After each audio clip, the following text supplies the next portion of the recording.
Ndabipfuriza igicamunsi cyiza rero nshuti banywanyi ibiganiro byacu ngaha kuri nombonesha kure yacu hari nayo yanyu ya Burundi News TV, aho tugiye kugaruka kw'ivyo n'ivyo vy'amakuru akomeye cane hakomeje kugenda aravugwa muri aya masaha, aho turi ku munsi wa gatanu kw'igenekerezo rya 23 Myandagaro umwaka wa 2024. Uraza kunyemerera rero tubane mu makuru n'ibiganiro byacu bigezweho cane cane ibiganiro bishasha biraza kugenda vyibanda ku makuru nyine akomeye cane ariko aravugwa ngaha mu gihugu cacu c'u Burundi, ariko cane tukabaza no kwibanda ku makuru ariko aravugwa mu karere k'ibiyaga bigari nyine, aho turakomeza kugenda tubagezaho amakuru menshi akomeje kugenda agaragara. Dore ingingo nkuru rero turaza kugenda tugarukaho by'umwihariko muri kino kiganiro cacu. Mu gihugu c'u Burundi nyuma yuko nyiricubahiro Evariste Ndayishimiye rero amagara yiwe atameze neza, ariko hakaza guhamagagwa abajejwe amagara bakomeye cane basanzwe barafise uburambe ndetse n'ubunararibonye mu kwita ku magara y'abantu baturutse ihonde mu gihugu c'Ubwongereza. Evariste Ndayishimiye yaje kuyobora inama ikomeye cane nyine nyuma yo kwitabwaho n'abaganga, aho ari inama yari yitabiriwe n'ahani n'abagore n'abandi bagiye batandukanye bayobozi baturutse irya nino bashize umukono ku masezerano nyine agendanye no gufasha canga se mu kugarura amahoro n'ituze muri Repubulika iharanira intwaro rusange ya Kongo. Ngira ngo murazi neza yuko igihugu c'u Burundi gisanzwe cararungitse abasirikare nga muri Kongo, ariko nubwo atakintu na kinini babashije kuba bokora, babashije kuba borebera hamwe rero uburyo bishobora kuba vyogenda mu rwego kugira ngo bakomeze kugenda bateza imbere ayo masezerano bashizeho, ndetse n'uburyo bakomeza kugenda bafasha iki gihugu ca Repubulika iharanira intwaro rusange ya Kongo. Nyiricubahiro Evariste Ndayishimiye kandi yaje no kugaruka ku zindi ngingo zigiye zitandukanye, haba ku bashaka guhungabanya umutekano w'igihugu ngaha mu gihugu cacu c'u Burundi, ndetse n'abandi bafise ibindi bibazo bigiye bitandukanye cane cane abariko bicwa n'abandi bariko baranyuruzwa nk'uko yaje kugenda biturwa n'abanyagihugu. Ndetse kandi turaza no kurebera hamwe uburyo yaje kuvuga ku mpunzi cane cane izirerenga muri Tanzania zikomeje kugenda zibasigwa n'ubugizi bwa nabi, maze izo mpunzi zikavuga yuko mu rwego kugira ngo zitahe nyene ku gato canke ku kabi nakeza, aruko leta y'u Burundi iriko irarungika urubyiruko ruzwi nk'imbonerako rusanzwe ari abanywanyi b'umugambwe CNDD-FDD uri ku butegetsi ngo baze babagirire nabi, hanyuma babone yuko bagomba gutaha kugira ngo babashe kuba boronka amahoro.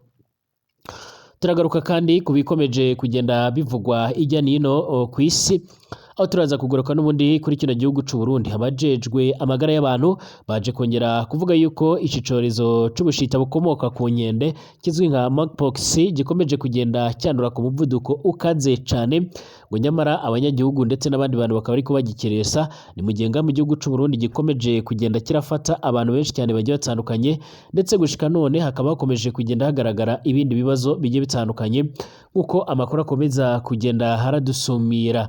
Muri Repubulika iharanira intwaro rusange ya Kongo rero mu mujyi wa Goma ni mu burasirazuba bw'icyo gihugu haje kuvumbugwa ikirundo c'amasasu. Rero ayo masasu akaba yaratavye mu butaka, ariko hakaba haje kugenda hikangwa ibindi bintu bigiye bitandukanye nyuma yuko batangiye guceka yuko yaba ari umuhari wa M23 waba waje kugerageza n'ubundi kwishora muri ivyo bice, cyangwa se ushaka kongera kuhatega ibico bikomeye cane mu rwego kugira ngo habashe kuba hofatwa. Ibi byaje gutuma rero abanyagihugu bamwe na bamwe batangura kugenda bikanga, bakomeza kugenda bavuga yuko noneho bafise ubwoba bwo kuba borara mu mazi yabo. Icakora hari n'abavuga yuko rero ari amasasu canke ibindi bikoresho bya FDLR n'abandi bagwanyi baba baragiye bahisha, mu gihe n'ubundi leta ya Kongo isanzwe ibahereza ibikoresho, ariko kandi ivyo bikoresho ngo bakaba bakoresha kimwe cya kabiri cyabyo, hanyuma ibindi bikaba bibikwa mu rwego rwo kugira ngo bibashe kuba byozifashishwa mu kindi gihe, nk'uko amakuru akomeza kugenda aratugeraho muri rusange.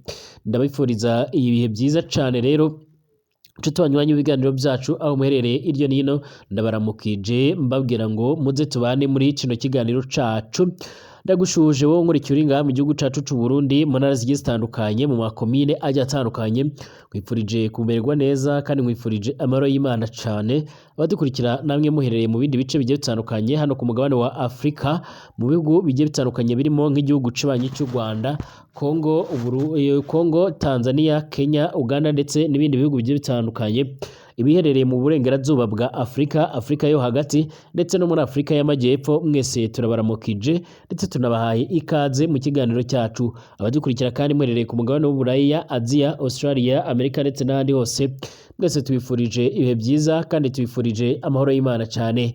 Niba ari ubwa mbere usenga rero byonda handitse sabone kugira ngo ukiraronka amakuru n'ibiganiro byacu kuri no mbonesha kure yacu ano yanyu Burundi News TV, imbonesha kure imwe rudende nyine ibandanya kubashikiriza amakuru akomeye cyane. Tubashikiriza rero amakuru atafise ivumbi namba, amakuru adakora hasi, aho twifashisha abamenyesha amakuru bagiye batandukanye basanzwe ari intiti mu gutohoza ndetse no kumenya amakuru abariko aravugwa ijya nino. Reka rero amakuru yacu tuyatangurira muri kino gihugu c'u Burundi, aho hakomeje kugenda hagaragara amakuru menshi cyane akomeye cyane. Nyuma y'iko rero nyiricubahiro Evariste Ndayishimiye amagara yiwe amaze imisi atameze neza, amagara yiwe yaramaze imisi afise ibibazo bigiye bitandukanye.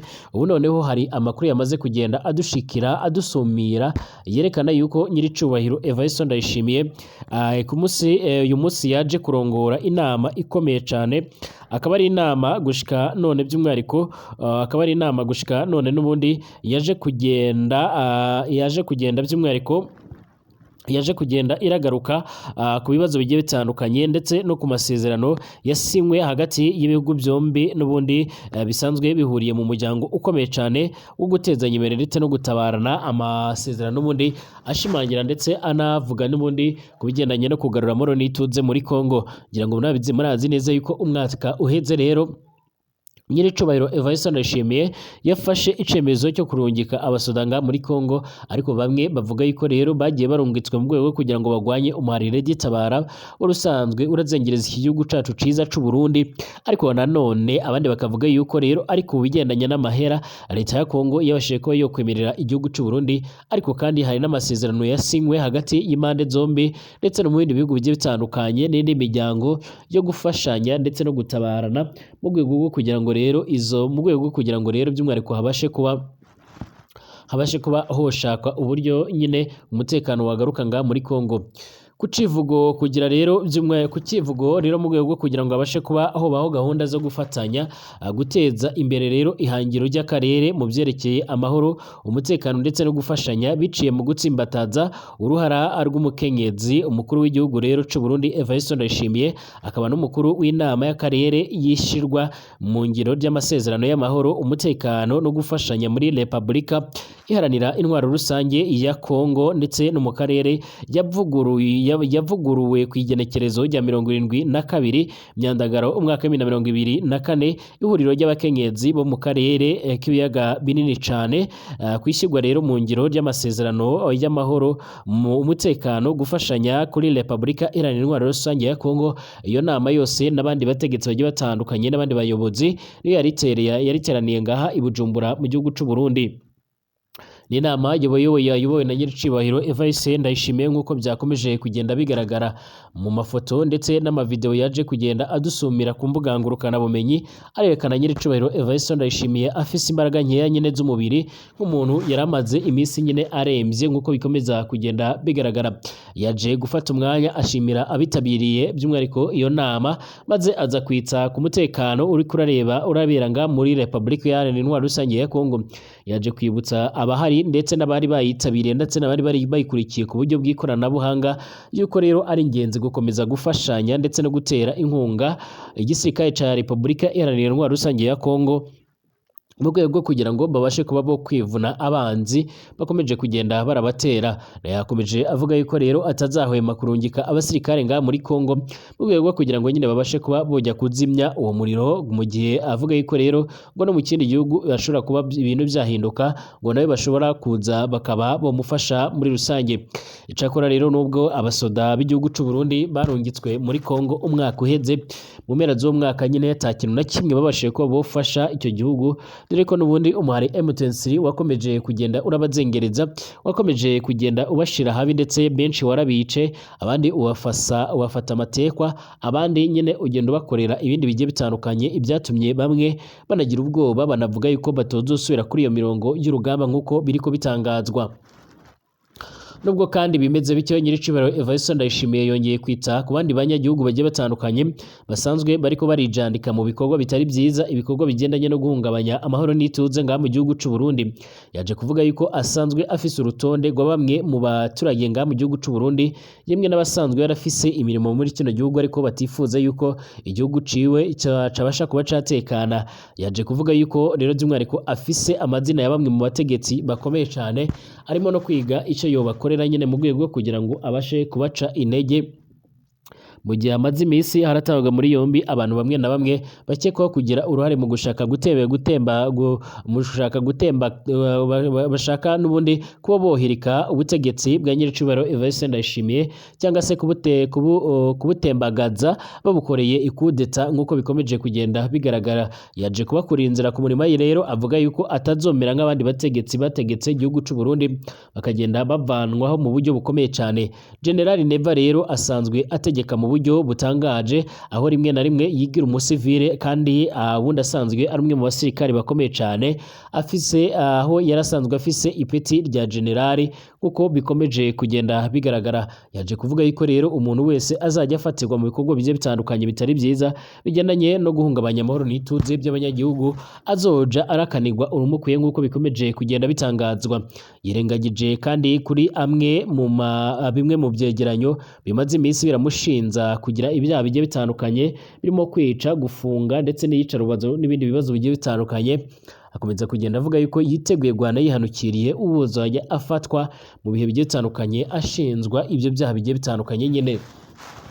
Ni mu gihe rero iki gihugu c'u Burundi imbonerakure ziriko zirazengereza abanyagihugu, aho gushika none rero bigoranye yuko hashira umunsi ata muntu n'umwe basanze yopfuye cyangwa se abashika kuri babiri cyangwa abanarenga. Ibi byose bigakomeza kugenda bituma rero igihugu c'u Burundi kibazwaho n'ibindi bihugu bigiye bitandukanye, aho gishigwa ku mwanya wa kabiri cyangwa se uwa mbere mu bihugu bikenye, ariko kandi akaba n'igihugu ca mbere cabayemo amakudeta menshi cyane, hakiyongeraho ibibazo bigendanye n'ubukene, ikena ry'igitoro ndetse n'ibindi bigiye bitandukanye. Ifaranga ririko rirata agaciro ku buryo bukomeye cyane, ibyakomeje kugenda rero by'umwihariko byugariza iki gihugu c'u Burundi.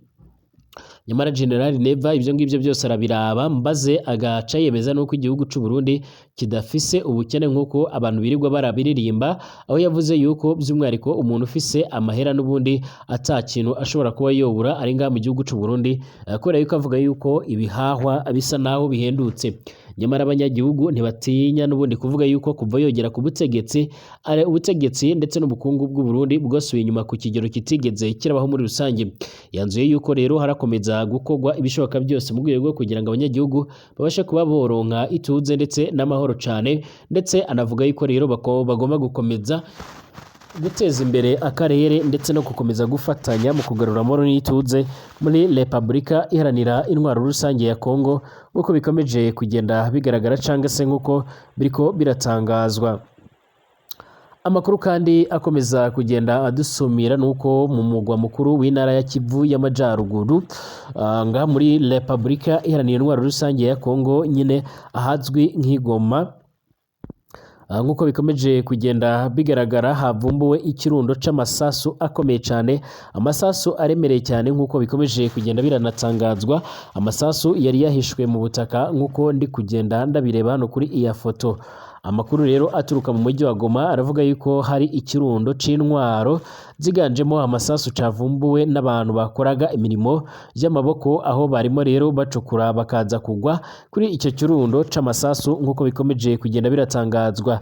Aya masasu akaba yaravumbuwe rero kuwa kabiri w'ici cyumweru turimo rero mu gace garereye mu majyaruguru y'uburengerazuba bw'uyu mujyi wa Goma, ni muri quartier ya Lasi Verite, ni mu ntara ya Kivu y'Amajyaruguru, atabye mu butaka nk'uko biriko bitangazwa.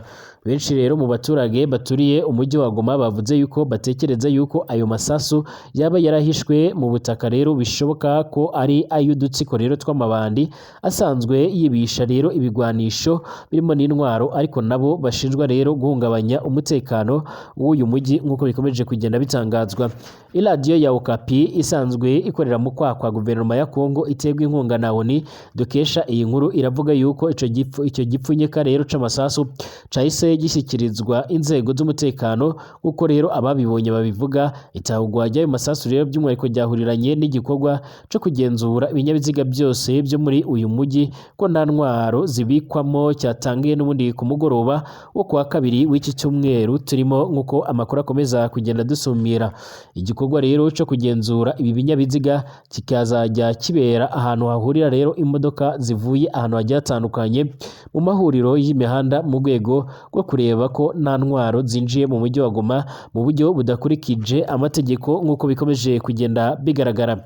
Ni mu gihe kandi muri kino gihugu c'u Burundi hakomeje kugenda haravuza ubuhuha ndetse n'ubukana bukomeye cyane bw'iki cyorezo cy'ubushita buriyo bukomoka ku nkende kizwi nka monkeypox nk'uko amakuru akomeza kugenda aradusumira.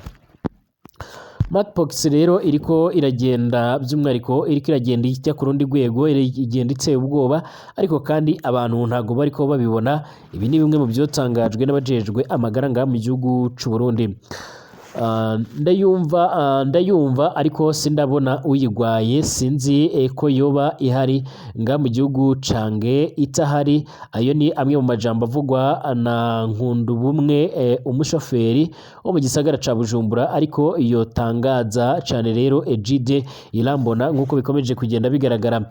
Ayo majambo kandi by'umwihariko arateye impungenge abajejwe amagara y'abantu bahanganye rero no kugwanya iciza c'ibihara by'inkende kizwi nka monkeypox kimaze rero ukwezi giteye igihugu c'u Burundi, aho abantu benshi cyane batarumva ko nyine cyoba giteye ubwoba. Egide Irambona rero w'imyaka ishika kuri 40 afise umuryango w'abana 7, umwe rero mu ruhande rw'abagabo rero uwundi mu ruhande rw'abagore. Irambona rero n'umugore wiwe bombi rero bajyamiye mu kigo rero cashiriweho rero kwita aho abagwayi bakora aho abarwayi bakokara rero mu bitaro bya kaminuza ya Roy Caredi mu Kamenge nk'uko biriko bitangazwa. Muri ico kigo rero gushika kwa kane hari abagwayi bashika kuri 59 barimwo abagabo nka Irambona barenga 20, abandi ni abana batarenza imyaka ishika kuri 15 n'abagore barimwo nyine n'ufise inda bamaze kuba bo kwandura ico cago.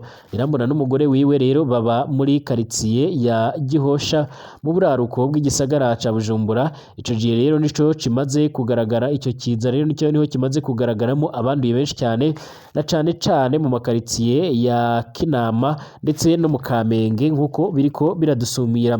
Ku mubiri wa Irambona rero ibiheri biracari byinshi cyane mu maso, ku maboko ndetse no mu nda gushika haruguru rero y'umukondo, aho yagejeje kumanura ishuka atwereka ingene nyene byadutse ku mubiri wiwe wose uko yari ariko aravuga. Ariko kandi nta na hamwe rero byasigaje gushika imisi rero ya mbere naragize amasumbi nk'uko yatanguye abivuga menshi cyane mu muhogo byanka ko mpema rero mwijoro, niko Irambona avuga. Ariko uko rero bagiye batuvura niko rero hagiye haraba mitende ku muhogo rero harakira, ububabare buca bwimukira rero mu birenge, harazayo rero ibiheri binini cyane birimwo amashira nk'uko bikomeje kugenda biratangazwa.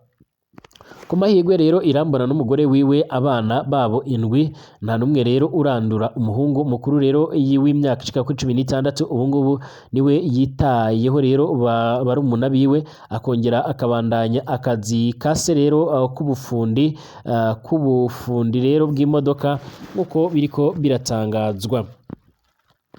Nduwimana Samuel rero nawe nyine ari mu bariko baravurirwa muri ico kigo co mu bitaro hano ahazwi nko mu Kamenge, aho nawe amaze 3 ariko aritabwaho nyine n'abajejwe kwita ku magara.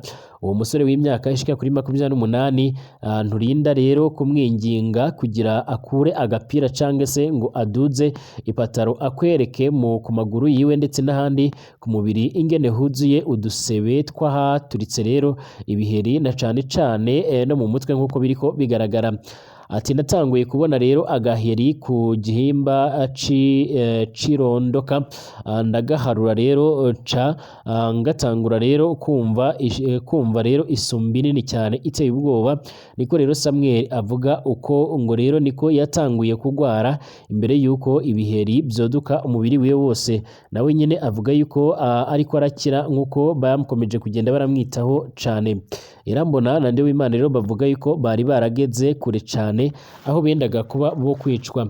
Ariko kandi dusubiye kwa Ndumbu bumwe rero wa mushoferi aho ari mu bandi rero bantu benshi cyane ahahoze isoko nkuru cyane ya Bujumbura, we avuga yuko iyo ndwara amaze kuyumva ivugwa gusa ariko atarabona uwuyigwaye uretse ku mafoto yo ku mbuga nkoranyambaga rero nk'uko bikomeje kugenda bitangazwa.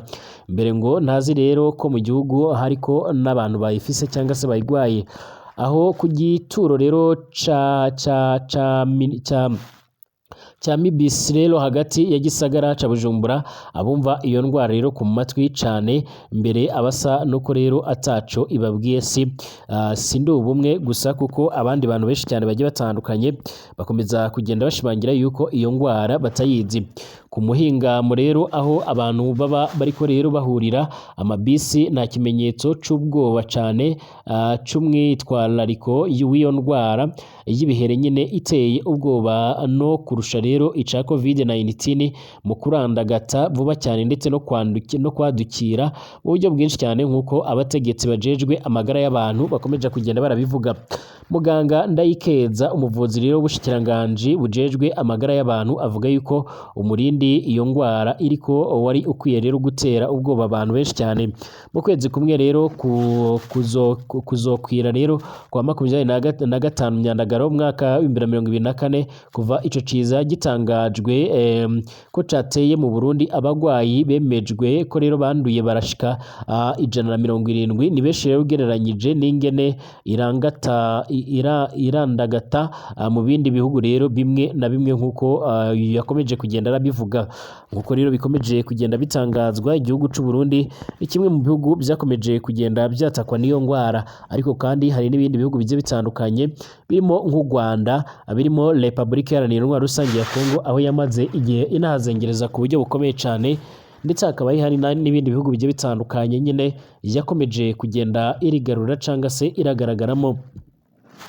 Ishami ry'umuryango w'abibumbye ryita ku magara y'abantu rizwi nka OMS ryakomeje kugenda riratangaza neza yuko iyi ndwara ifise ubukana bukomeye cyane, ndetse abakora ubushakashatsi ndetse n'ibigo bikora inkingo byakabaye bitangura kuba byokora inkingo mu rwego rwo kugira ngo babashe kurebwa nyine uburyo abantu bafise iyo ndwara ndetse n'abandi bafise ibibazo bigiye bitandukanye batangura kuba bokingirwa.